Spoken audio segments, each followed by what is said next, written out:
আজকে আমাদের বাংলার জন্য কালো দিন। যেভাবে দেখলাম সন্দেশখালিতে কেন্দ্রীয় তদন্তকারী সংস্থা ইডি সিবিআইকে যেভাবে অ্যাটাক করা হচ্ছে, আক্রমণ করা হচ্ছে, কারণ কি?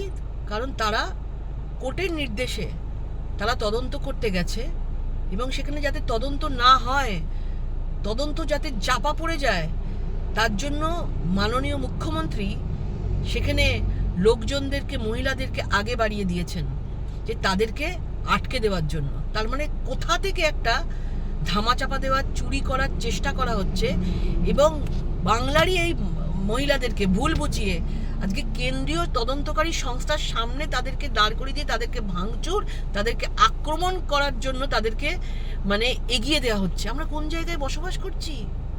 লজ্জার কথা।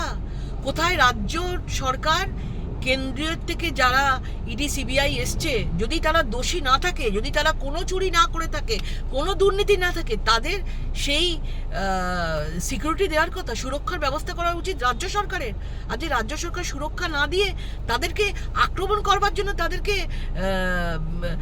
ওদের সেই লোকেদেরকে, গুন্ডা বাহিনীকে, মস্তান বাহিনীকে তাদেরকে লেলিয়ে দিচ্ছে। লজ্জার কথা। কোন দিকে নিয়ে যাচ্ছেন এই বাংলাটাকে? আমরা কোথায় বসবাস করছি? খারাপ লাগছে যে আজকে তারাও দেখছে আমাদের ওপরে এতদিন ধরে আক্রমণ হতো, আজকে সেই আক্রমণটা আর আমাদের ওপরে নেই, কেন্দ্রীয় তদন্তকারী সংস্থা সরকারি অফিসারদের ওপরে চলে যাচ্ছেন। এরপরে দেখবো যে আমাদের এখানে বাংলায় প্রধানমন্ত্রী আসুক কি কেউ আসুক, তারাও সুরক্ষিত নয়। যে কোনো সময় আপনারা যা খুশি করতে পারেন। একজন মহিলা মুখ্যমন্ত্রী হয়ে, একজন নিজের খারাপ লাগছে মহিলা হয়ে, আপনি আজকে নিজেদের দোষ ধামাচাপা দেওয়ার জন্য আপনারা মহিলাদেরকে এগিয়ে দিচ্ছেন, মহিলাদেরকে দিয়ে এত খারাপ কাজ করাচ্ছেন। লজ্জার কথা। বাংলার মানুষের জবাব দেবে, 2024-এর জবাব পাবেন। আর যাদের ওপরে আক্রমণ হয়েছে তারাও মানুষ, তারা সরকারি অফিসার হতে পারে, তারাও মানুষ।